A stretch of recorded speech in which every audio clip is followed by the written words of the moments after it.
As humans, we are an extremely resilient species. Every day someone survives in an impossible situation and they discover what they are truly made of. Sometimes in our own lives, we encounter a dangerous situation that makes us all say, how did I survive that? From surviving being trapped under ice to being hit by a train, we're talking about some of the most impressive survival stories out there. Well, how's it going, YouTube? I'm your host for this one, Landon Dowd, saying welcome back to another Most Amazing Top 10 video. Before I get started, I want to know if you guys had any scary experiences. Let me know in the comment section below. And also the merch designs we're working on. This is one of them right here. We've pretty much finalized the designs, and then it's gonna be time for me to announce to you guys the launch of the Most Amazing shop. The announcement for that is coming pretty soon. We're almost done with all the designs. We're just trying to do it right. So soon enough, there will be a link in the description below of the merch shop. So make sure you guys stay tuned for that. All right, let's get right into our list here. This is the top 10 scary times someone survived the impossible. Starting us off, number 10, we have a man who was out at sea for 13 months and survived. Is this real life right now? With just a few basic necessities and an empty ice chest, Jose Alvarenga managed to survive for over 1 year at sea by himself. He was a very experienced fisherman and he knew his way around the ocean. But even the most experienced people are no match for the strength of a tropical storm. Just a few hours into his journey, a storm hit him and it lasted for 5 days. It was impossible to steer the boat and he had lost all of his directions. He had no idea which way was what. He survived on a diet of raw fish, turtles, small birds, sharks, and rainwater. I don't know how he caught a shark. Well, after 438 days, he managed to swim to a small island where two locals found him naked, clutching a knife and shouting in Spanish. He was treated in a hospital before he was reunited with his family in El Salvador. He's the first person in recorded history to be able to survive at sea for over 1 year on a small boat.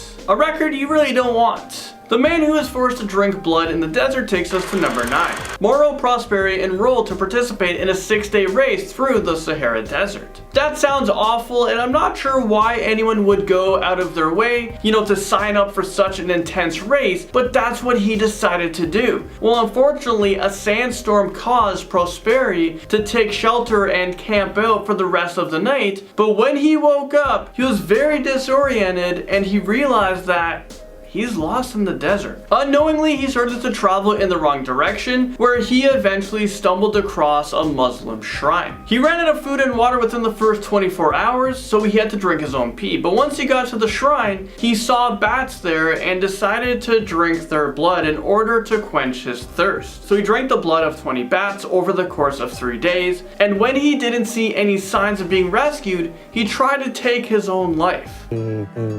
Evidentemente c'è qualcosa, forse riesco a salvarmi.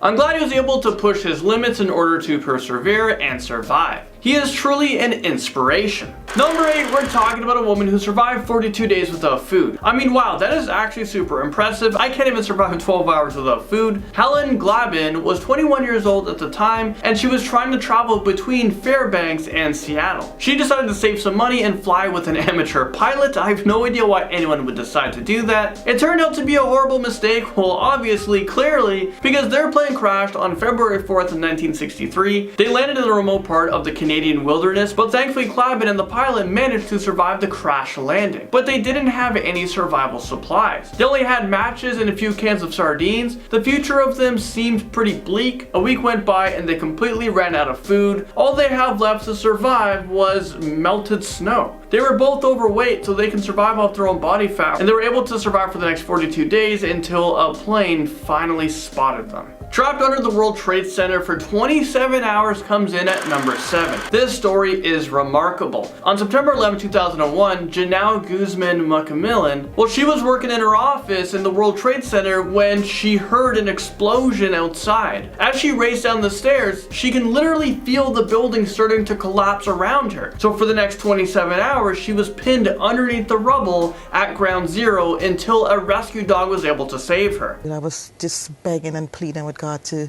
show me a sign, give me a miracle or something.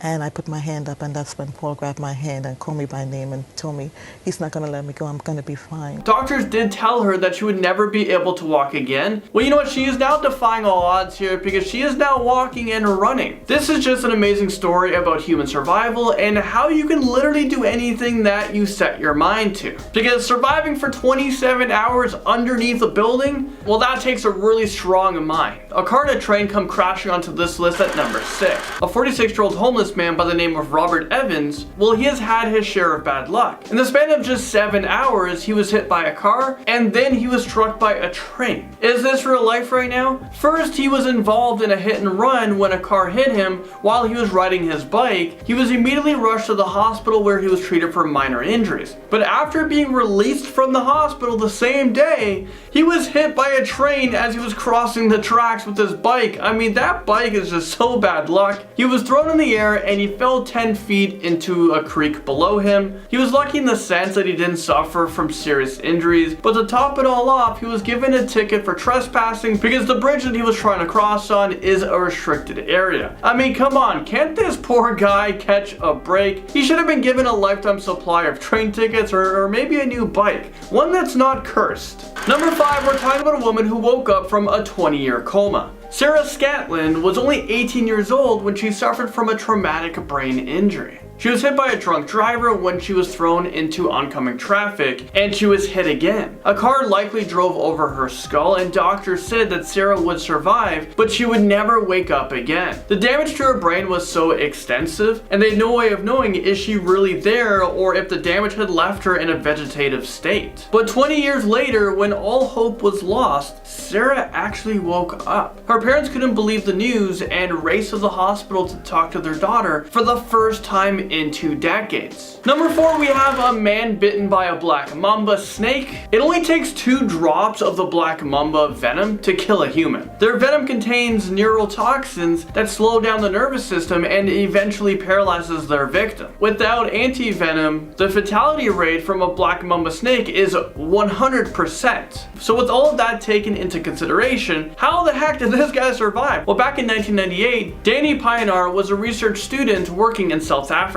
One day he went out on an expedition, but he didn't let anyone know where he was going. That was his first mistake. He was in the water when all of a sudden he felt a sharp sting on his back of his knee. His worst nightmare was becoming his new scary reality. He knew that he was bitten by the deadly and the venomous black mamba snake, and if he had any chance of surviving, he had to move fast. He tried to race back to his car, but the venom was already taking over his body. He tried to apply a tourniquet to his leg, but he knew he was living on borrowed time. He made his way out of the jungle, hopped into his car, and raced away until he saw another car. By that time, he made it to the hospital. It had already been 2 hours since he was bitten, so he could no longer swallow, speak, or move. Luckily, he was able to show doctors that he was not in a coma, and they were able to give him the anti-venom. And you know what? Note to self, never travel alone in South Africa without black mamba anti-venom. I've been to South Africa, and yeah, pretty terrifying. There's a lot of things that can kill you down there. And now at number 3, we have a woman who was trapped under ice for 80 minutes. Anna Begenholm was skiing when she lost control of her skis and she fell headfirst into a layer of ice on a frozen stream. A hole opened up in the ice and her head and torso were pulled underwater. She became trapped underneath the ice, which was 20 centimeters, roughly about 8 inches thick. It's pretty thick. Thankfully, she was able to find an air pocket underneath the ice, but she was also battling with hypothermia. During this time, her body temperatures dropped down to 56.7 degrees Fahrenheit, which is one of the lowest surviving body temperatures in recorded history. After she was rescued by her friend, she was transported by helicopter to the nearest hospital. She woke up 10 days later and she was paralyzed from the neck down. But after months of physical therapy, she has almost made a full recovery. Number 2, we have a survival story about a tsunami. A family of 5 were on vacation in Thailand when all of a sudden they were swept away by a massive tsunami when they were outside relaxing by the pool. They saw a huge wave bulldoze its way through the hotel, and the mother was tossed through a plate glass window. After being submerged and dragged underwater for more than 3 minutes, she finally surfaced and clung to to a tree, clinging on to dear life. She was scared, she was alone, she thought that she was going to die, but then she saw her son floating in the water, so she went to rescue him. What a hero. They were trapped in the water, grasping to a tree trunk. She was heavily bleeding, she thought this was the end for her, but a Thai man rescued them and brought them to a hospital. She didn't think that the rest of her family survived, but miraculously enough, all 5 of them were able to survive and they were reunited. There's a lot more to this story, so if you guys want to know exactly what happened, well, they actually made a movie based on this. The movie is called The Impossible, and I'd highly recommend watching it. A horrific climbing accident comes onto this list on number 1. Let's travel back to 1985, when Joe Simpson and Simon Yates decided to climb the west face of Sula Grande, which is a mountain located in Peru. Their dream quickly became a nightmare when they were hit with a devastating storm that nearly killed them. Earlier, Simpson broke his leg as they were attempting to climb down the mountain. The 2 hikers thought this was an immediate death sentence, but they kept on trekking down the mountain. When the blizzard came, Simpson was lowered onto an overhanging ledge, and at that point, his rope had run out. As he was dangling there, Simpson knew that eventually Yates would lose his footing and tumble past him, killing them both. Yates had to make the hardest and most impossible decision of his life. He decided to sever the rope in order to save himself. He put himself in a lot of danger to save his friend, but ultimately he had to cut the rope or else both would have died. I was being pulled from the cliff, he couldn't get back up, and I took a decision, as you say, to cut the rope, but my big problem was, what do I do? And it was only when I remembered I'd got a knife that the solution to the predicament that I was in presented itself, I suppose. So Simpson plummeted into an icy cave, which looked like it would be his final resting place. But, I mean, you guys clicked on this video. Miraculously enough, 3 days later, he defied all odds and made it back to the base camp alive. Absolutely no idea how. What an impossible ending to that story. But this is the end of the video. I just want to say thank you guys so much for watching, and I'll see you all in the next most amazing top 10 video.